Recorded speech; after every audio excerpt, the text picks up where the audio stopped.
You are listening to Changes Big and Small. This is Demian, your host, as we explore what makes change exhilarating. Each episode, we'll meet one person who's found freedom by embracing change. Today, I'm speaking with Bogdan Copil. Bogdan is an entrepreneur in not one, but two different areas. In our conversation today, we talk about Bogdan's journey from being a teacher to being an entrepreneur and his passion. During the conversation, he shares some great tips for aligning goals and actions, his approach to balance, and his thoughts on what it takes to be an entrepreneur. We finish off with a discussion of how support helps with change and his advice for setting goals. Let's get started. Hi, Bogdan. Hello, and thank you for inviting me. My pleasure. Tell us what you do. Where were you born? Where do you live? And what do you do that pays the bills? I am from Romania originally, and right now I am based in Prague. For 7 years, I call Prague my home. I was a teacher when I moved here. And then 4 years and a bit ago, I've changed gears and I've changed direction. I stopped teaching. And now I'm doing trainings for Google for Education. I'm a Google for Education certified trainer. So now I'm still working with schools and teachers, but now the teachers are my students. So I'm still very much connected to the school, international schools all over the world. I'm traveling quite a bit. And this is one of my main activities, so to say. This is what keeps me busy and on the road quite a lot. I just came back to Prague after a month away. Besides the trainings, I'm also working with essential oils. And this is sort of my passion, my sole passion, and also my connection with chemistry because I'm a chemist. I'm combining the geeky side of me with still, once again, sort of education, because what I'm doing is I'm showing people how to use them, helping them understand what they are, how they work, and so on and so forth. How I know Bogdan is because we both used to teach at the same school. And one of the things that I remember about Bogdan is kids quite liked his classes because of chemistry and his passion for chemistry. So it's great to hear about the use of essential oils as being part of his current endeavors. Tell me, how did you get into essential oils? Well, it was more like, you know, when you buy a book and you leave it on your bookshelf for years and you see it every now and then, and 10 years later, all of a sudden you feel the urge to read that book. And when you read the book, you realize, oh, this is exactly what I needed right now. And there was an explanation for why I bought it so long time ago and I never read it. It was sort of something like that. So I had heard about them for a long time now, I think back in 2008, 9, something like that. A friend of mine was working with them and he was really enthusiastic, and whenever we met, he was telling me about them, and then I kept bouncing into them one way or the other. And then at some point in 2013, when I was away for my Christmas holiday, I've met again with that friend who first introduced me to oils, and the rest is history. It's, as I said, just like with that book that you read 5-10 years later. We spent a whole night talking about them. He showed me oils. I smelled oils. I've played with them. And I said, okay, let me give them a go. And that's how I started. But then what got me really passionate about them was that, okay, I had ordered some oils. I was using them for the smell in the room and whatnot, but that was about it. But then my grandfather got very ill. And basically, the doctors told us that he has an infection that's antibiotic resistant, and we should find some other ways to help him because they cannot prescribe any more antibiotics. So that's when the chemist in me surfaced, and I started digging for research. And one of the papers I found was essential oils as alternatives to antibiotics for antibiotic-resistant bacteria. And long story short, some of the oils helped my grandfather get back on his feet. And that was the moment when I said, yes, that's something that I want to use more and I want to tell people about. That's amazing.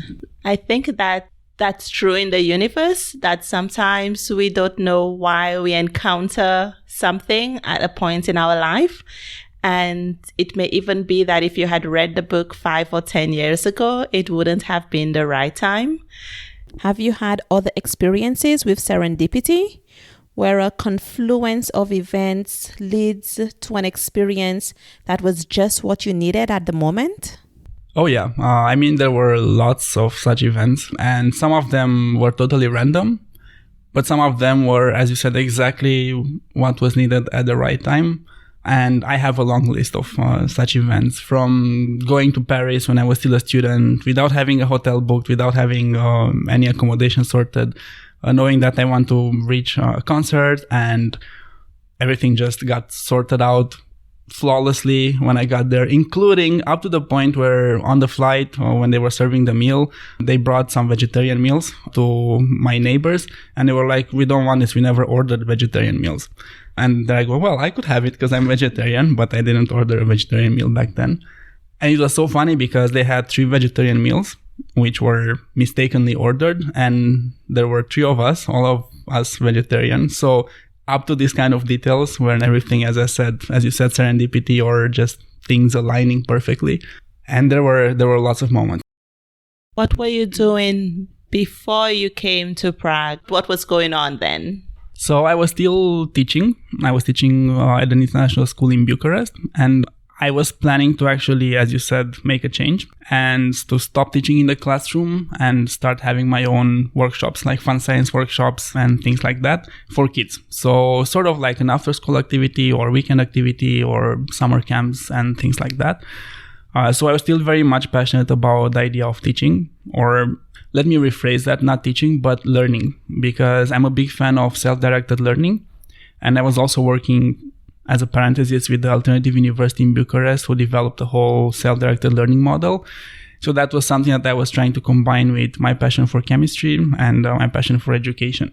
So having the kids in the workshops meant, yes, we could have had fun with blowing up things and burning and playing with all the chemical reactions, but also that would have been used as a base to have conversations with them about learning and how they structure their learning, like even comparing chemical reactions or processes with your own learning process or things like that.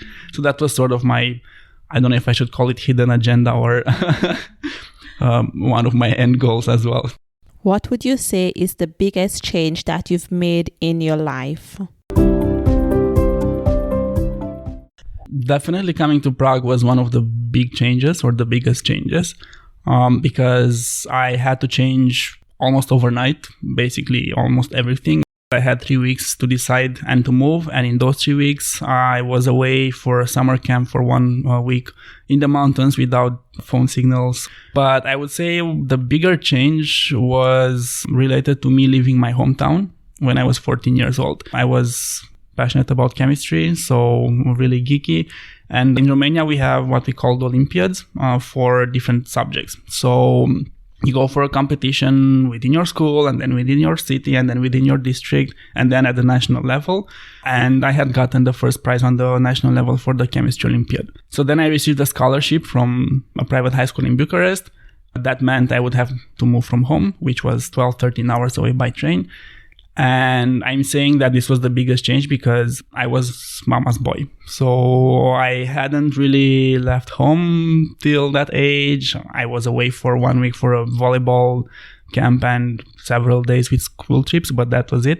I was very fond of my parents, and I would say not very independent. And me deciding to go there was one of the biggest changes, because that triggered the whole cascade of other changes. And for me also to change my mindset and just approach to life in general. With change, there is both maybe loss as well as opportunity. When you encounter a new change, are you afraid? How do you deal with it, even knowing that there is both loss and opportunity? Oh, yes. I mean, that's something that is natural, I think, for everybody. And like even when I left my teaching job here in Prague, so that was the moment when 4 years ago I said, hey, I want to change track. Even though I had a general direction in which I was heading and I knew what I would be doing next, you still have that moment of, hey, what have I just done? Or, hey, this is real now, so what's happening? So that fear is natural, I would say, and it's the same with anything and everything you're trying to do. The key factor for me is not neglecting or pretending that fear is not there, but trying to diminish the time I spend in that state of fear, let's say, or that state of paralysis. The main thing for me was, yes, acknowledge that fear, acknowledge that discomfort at the end of the day, but don't let it run you over for more than needed. Just start doing things. So it sounds like you like to act. That's the main thing that helps you overcome some of the fears or the potential paralysis that can occur when you're making a change. Yes. I just want to clarify something. I like to act, but I like to act in the direction of, I would say, my dreams. Not just act in terms of let's do something to keep ourselves busy so we forget about the fear or about how stressed we might be or about the worries. So when I say act, I'm really talking about acting, even if it's a small change, even if it's a small 1% change daily, just act, do something that will get you closer to your dream, I would say, or to your goal or to your destination. And because just action without a direction or without structure can be equally detrimental. We all know procrastination is here for everybody. I think it's very important to make sure that you're acting deliberately and with a goal in mind. One of the ways that I do that is to schedule things into my calendar. What are some of the strategies that you have for making sure that you're always moving towards your goal with your actions? Well, I'm approaching it from two different points of view. So organizing activities, yes, use the tools that work for you. Be it a paper calendar, if that works for you, or a paper journal or notebook, whatever, or use an online tool. So I'm using Google Calendar a lot. And yes, I did have some sessions on that as well in my trainings. And not only Google Calendar, but other tools as well. Just find a tool that works for you to help you even just remember what you have to do. Or the flip side of the coin is what you've promised yourself you would do. Because when you schedule it, even the simple act of scheduling something for the next day, let's say, diminishes a bit that risk of you procrastinating in front of your laptop or your Netflix. Of course, it's something that you have to stick to, talking about action. So it's not enough to just put it in the calendar and then ignore it. That will never work. But definitely it helps keep things in the back of your mind. So using a tool. The second thing that works for me is batching things up. Because I'm doing so many different things, if I would just do everything like all the time, it would just end up in a big mess. And I'm saying this also from a biological perspective, as much as my students were trying to convince me that they are perfect at multitasking. Biologically speaking, we are not built for multitasking. So anytime we swap from one activity to another, we lose a lot of resources, focus, power, and so on and so forth. So what I'm trying to do is to batch things up, meaning that if I need to do something for the Google trainings, I will batch a 2-hour slot or 3-hour slot, let's say, and I would work only on that. The same thing with emails. Emails is one of the biggest time sinks and productivity blockers out there, because in most cases you allow email to run your day rather than basically you organizing your day and then finding times during the day when you read your emails. So it's a lot about being very intentional, as I said, with what you're doing and about the tools. So that's one perspective. The other perspective is, and it's not really necessarily time management related, but it's more of a mindset, daily hygiene, I would say. It helps a lot to spend some time in the evening thinking about the next day, looking at, okay, what do I have on the calendar, and just, I'm not talking about over-analyzing everything and going in detail, but just knowing what's coming. And the same thing in the morning, but in the morning with a greater focus on, okay, envisioning what you're actually going to do in that time interval when you have scheduled that activity or whatever you've scheduled. People talk a lot about having balance. What's your approach to that? I don't believe in balance. Not when it comes to my life, at least. Let me compare it with forces and science, right? When the forces are balanced on an object, the object either stays at rest or carries on going in the same direction. There is no change. I don't agree with the idea of balance in your personal life, because if everything would be balanced and everything would be perfect, there would be no change, no growth, no opportunity for you to find new ideas, new projects, new connections, new opportunities. And that's why I'm looking at it from the scientific perspective. I made that analogy with the balanced forces. What I strongly believe in, though, is seasons. And I've been talking about this quite a bit. To give you some background, my parents were farmers. So I've learned a lot about what happens on a farm during every season. And there's a time and a place for everything. There's a time when you hustle and you work 10, 12, 14 hours a day and you plant the seeds for what's coming next.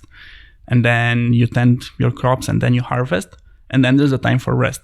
Where you enjoy, of course, there still is some work, and of course, you still have to take care of the animals and everything else on the farm, but there's less work on the field. I'm talking about winter mainly. And then there's more time spent with your family indoors, next to the fireplace, and then the Christmas is coming and so on and so forth. So I strongly believe in this as well with everything else. I don't believe that you can be in a state of balance the whole year or your whole life. What I do believe in is periods of, I would say, hustle or intense work, or call it however you want, followed by periods of rest and anything else. Now, what I'm not saying, so please don't hear it in this way, I'm not saying go all in for a week or 2 or 3 and work and ignore everything else, ignore your friends, ignore your family, and ignore taking care of yourself. That's not what I'm saying. Of course, I'm trying to be mindful of what I'm eating, who I'm seeing, and so on and so forth, even in those periods when I'm really focused on, I would say, work or just growing those seeds. So yeah, long story short, I don't believe in balance. I believe more in, as you said earlier, deliberate effort, deliberate practice, followed by periods of rest. One of the challenges is that other people in your life may not realize what your priorities are, and they may have a different idea of how you should be spending your time. So we were discussing about clarity with yourself and also with the people around you. During times of a lot of work, how do you communicate this? Well, I really like the fact, first of all, I like the fact that you've mentioned clarity, because that's also something connected to my shift from being a teacher to being a freelancer entrepreneur. In that month right after, of course, I had to communicate with people around me and tell them, hey, okay, this is what happened and this is what I'm planning to do next. But I also needed clarity for myself, first of all. And this is where I realized that no matter what I do, be it communicating with others or setting up my own goals or starting new projects or saying yes or no to new projects, it first starts with me. I have to know really well what I want, and I have to have clarity in what I'm trying to do. I'm not talking about every single step. That will take me there. Once again, don't get in the paralysis by analysis state by trying to figure out every single step. But I'm talking about knowing what I really want and what's really important for me, and also what's non-negotiable. Because you will always have other people around you which, as you said, might depend on you, or who are just your friends and want to see you, or your family members, and so on and so forth. Or you might have new projects which could be tempting, but might bring you to a spot where you burn yourself out because you said yes to too many things. That did happen to me after I left teaching. And that was another episode. So I would say clarity with yourself, and then openly communicating about these things. As you said, you've mentioned communicating, but that's one of the biggest issues. That's not happening in most cases. We sort of tend to minimize how important even a short phone call is, saying, hey, I'm in this period of hustle. Understand where I am. This is what I'm doing. This is the plan. I'm still here for you when you need me, but just be aware that maybe in the next 2 weeks, 3 weeks, month, 2 months, whatever, you will see less of me. So when we see each other, let's try to make that the best quality time. This is also in my nature of being quite open, sometimes even blunt when I talk to people. And this worked with some people, with others, it didn't. And what I mean is that they got upset and they couldn't understand why all of a sudden there was this change and so on and so forth.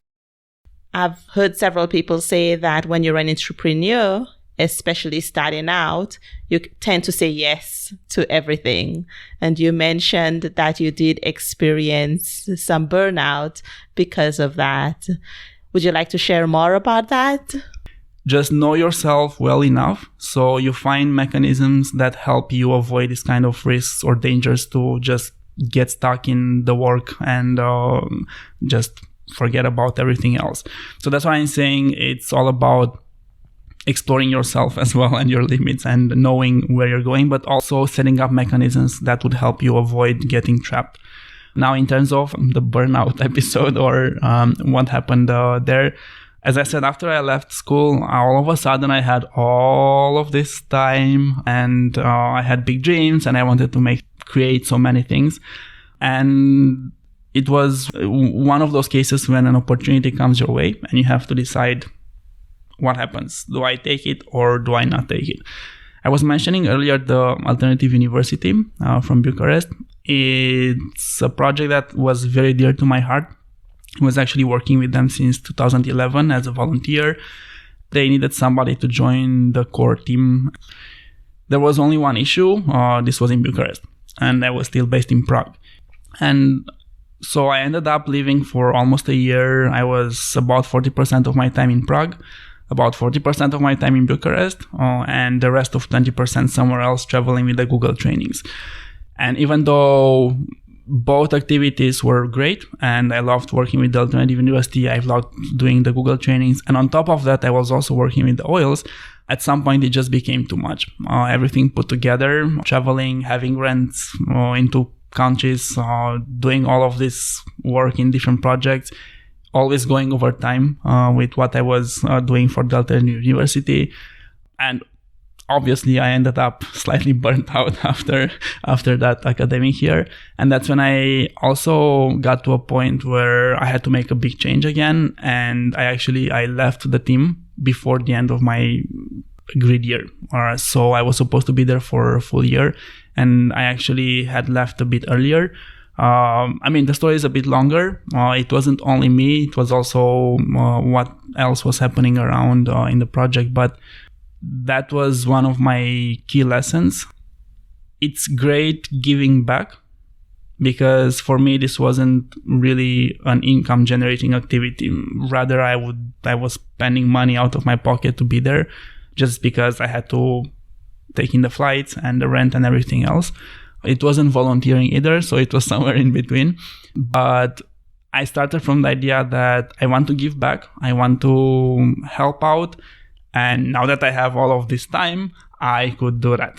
And that was the biggest mistake after I left my full-time job.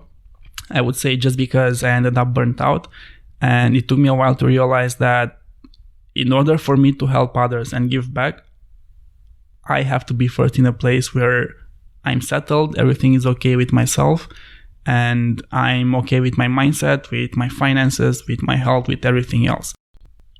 One of the reasons that I wanted to talk to you is because I can see from afar that you really go for things that you're interested in, that you make changes when things are not going quite the way that you'd like them to, or doesn't match your vision. Often people will say, "Oh, you're so brave to have made a change in your life." I'm curious about the difference between the people who actually make a change in their life and those who are unhappy with things but don't make any changes. One of my friends said that maybe there's not enough pain associated. I don't know if that's true. I think some people are comfortable in their pain and they still won't make a change. What's your idea about this? What drives you to change? Well, in this episode, it was clearly pain. I had gotten to a point where it was painful for myself. And yeah, indeed, like if you look around, pain is one of the biggest, I would say, motivators in this kind of situations. And now when you said that some people like the pain and they feel comfortable in it, that's true in many cases. I have just remembered, I don't know who, one of the motivational speakers was talking about a dog sitting on a nail, and the dog was not happy about it, but yet the dog wasn't moving away. And his owner said, yeah, well, the pain is not big enough for him to move away.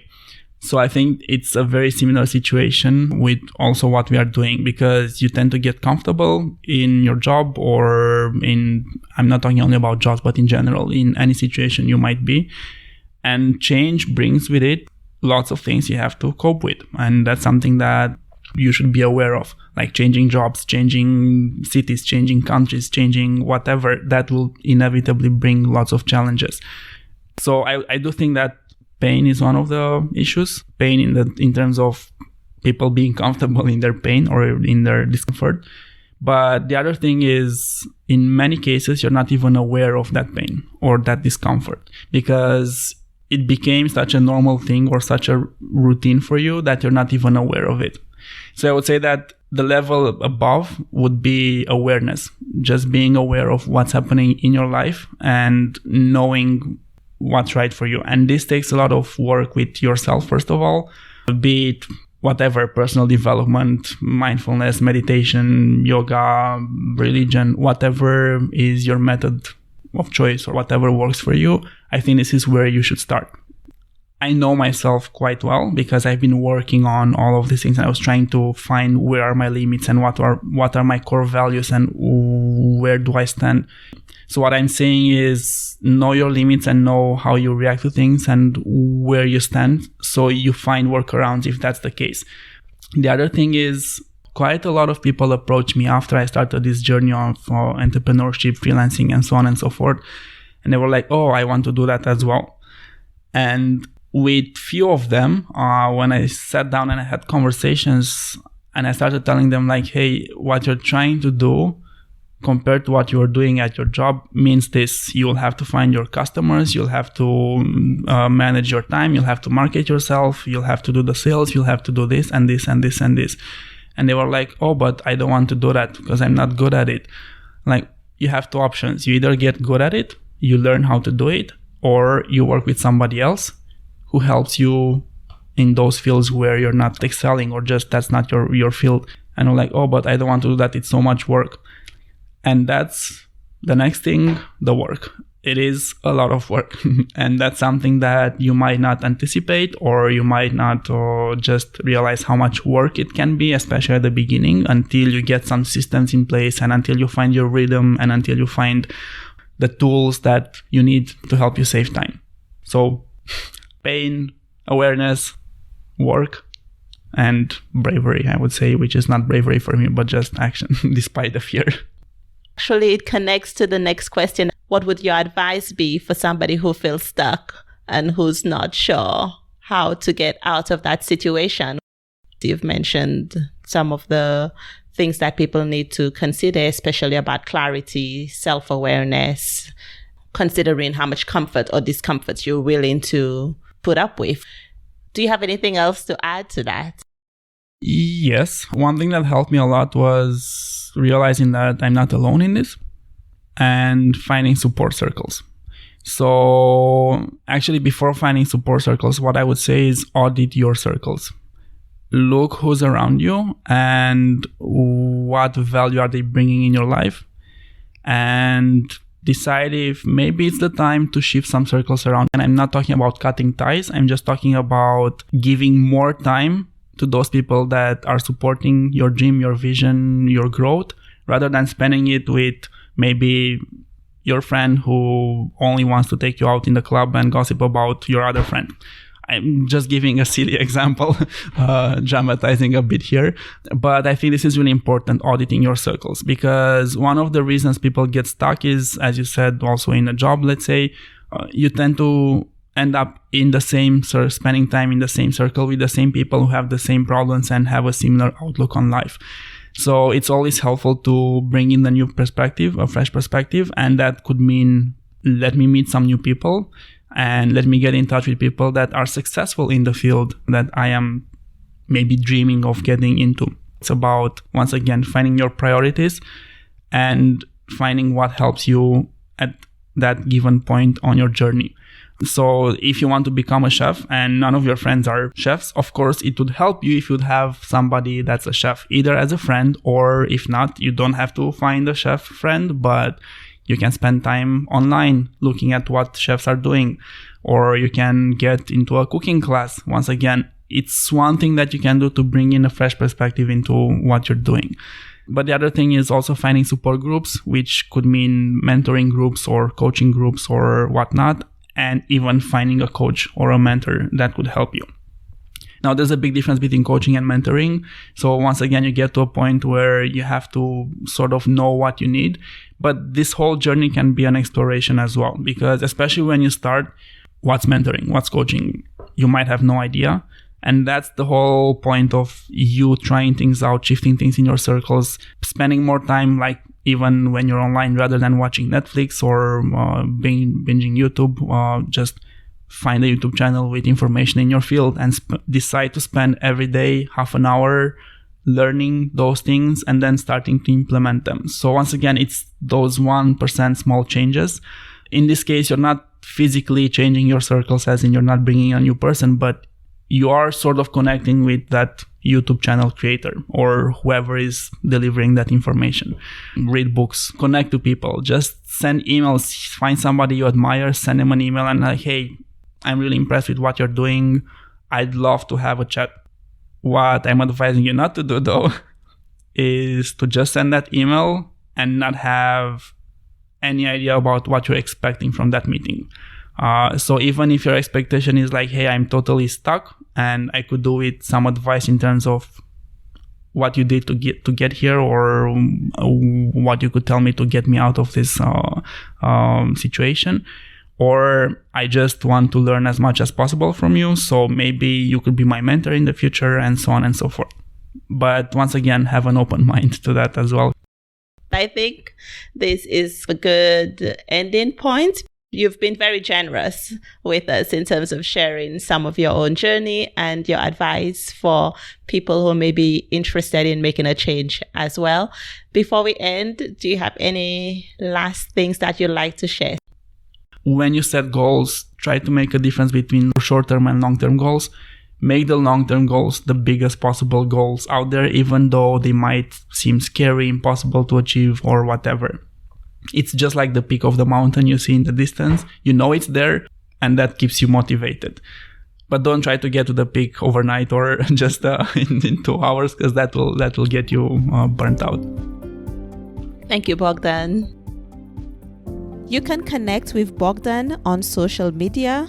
He uses Bogdan Learns in all places. He is most active on Facebook, but you can also check him out on Instagram or on Twitter. He's currently building his site at bogdancopil.com. Check out the show notes for links. Thank you for joining me for this episode of Changes Big and Small. For more great episodes like this one, don't forget to hit subscribe in your favorite podcast app. This will let you automatically download new episodes every week. I leave you with this final thought. What can you do today to get to know yourself better? Have a great day, everyone.